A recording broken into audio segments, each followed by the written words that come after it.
ಇವತ್ತು ಫೋನ್ ಮಾಡಿ ಈ ತರ ಕಾರ್ಯಕ್ರಮ ಇದೆ ಅಂತ ಹೇಳಿದ್ರು. ನಾನು ಎಲ್ಲರೂ ಮಿಸ್ ಮಾಡ್ಕೊಳ್ಳಿಕ್ ಸಾಧ್ಯವಾ ಅಂತ, ಯಾಕಂದ್ರೆ 35 ವರ್ಷಗಳ ಹಿಂದೆ ನಾನು ಸೀರಿಯಲ್ ಅಲ್ಲಿ ಆಕ್ಟ್ ಮಾಡ್ತಾ ಇದ್ದೆ. ರಾವಣ ರಾಜ್ಯ ನನ್ನ ಮೊದಲನೇ ಚಿತ್ರಕ್ಕೆ ನಾಗಾಭರಣ ಅವರು ಮತ್ತು ರಾಕೇಶ್ ಅವರು, ರಜನಿಕಾಂತ್ ಅವರು, ರಾಘವೇಂದ್ರ ಚೌಟ್ರಿನಲ್ಲಿ ನಮ್ಮನ್ನ, ನಾನು, ನಾಸರ್ ಮತ್ತು ಚಿನ್ನ ಜಗದೀಶ್ ಮಲ್ನಾಡು, ಕಾಸರಗೋಡು ಚಿನ್ನ 4 ಜನ ಆಯ್ಕೆ ಮಾಡಿ ಅದ್ರಲ್ಲಿ ನಾನೊಂದು ಪಾತ್ರ. ಅಂಕುಶ್ ಸಿನಿಮಾ ನೋಡಿದ್ದೆ. ಆದ್ರೆ ಅಂಕುಶ್ ಸಿನಿಮಾ ನೋಡಿದ್ದೆ, ಒಂದ್ ಸಿನಿಮಾ ಬರ್ಬೇಕು ಅಂತ ಕನ್ಸ್ಕೊಂಡೆ. ನನ್ಗೆ ಗೊತ್ತಿಲ್ಲ ಹೇಗೋ ಮಾಯಪ್ಪ ಮೋಹನ್ ದೇವಾಳ್ ಅವ್ರ ಇವ್ರ ಕಳ್ಸಿದ್ರು.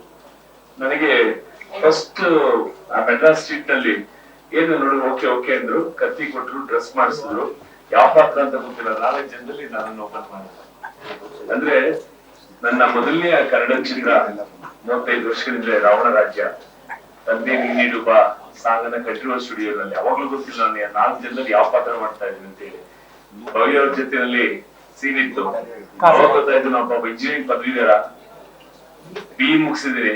ಆದ್ರೆ ನಾನು ಮನೆಯಲ್ಲಿ ಮನೆ ಕಟ್ಟದ್ ಬಂದು ಮನೆ ಕೈ ಕಟ್ಕೊಂಡ್ ಕೊಡ್ತೀನಿ ಅಂತ ಡೈಲಾಗ್ ಹೇಳಿದಾಗ ಗೊತ್ತಾಯ್ತು ನಾನು ಈ ಪಾತ್ರ ಕೊಡ್ತೇನೆ ಅಂತ ಹೇಳಿ. ಬಹುಶಃ ಅವತ್ತಿಂದ ಇವತ್ತರೆಗೂ ನನ್ನ ಮೇಲೆ ಇಟ್ಟಿರ್ತಕ್ಕಂಥ ಪ್ರೀತಿ, ಪ್ರೋತ್ಸಾಹ ನನ್ನ ಸಾರ್ವಜನಿಕ ಜೀವನದಲ್ಲೂ ಸಹ ಸದಾ ನನ್ನ ಪ್ರೋತ್ಸಾಹಿಸಿದ್ದಾರೆ. ಅಂತ ಒಬ್ಬ ಮಹಾಶಕ್ತಿಗೆ ಕನ್ನಡ ಚಿತ್ರರಂಗದಲ್ಲಿ ಅವ್ರು ಕೊಟ್ಟಿರ್ತಕ್ಕಂಥ ಹಲವಾರು ನಟರನ್ನ ನನಗೆ ಮರಳಿಕ್ ಸಾಧ್ಯ ಇಲ್ಲ.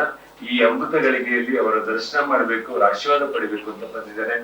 ಅವರ ಆಯಸ್ಸು, ಆರೋಗ್ಯ, ನೆಮ್ಮದಿ ಅದನ್ನ ಭಗವಂತ ಕೊಡ್ಲಿ. ನಾವು ನಿಮ್ ಜೊತೆ ಇದ್ದೇವೆ ಸರ್.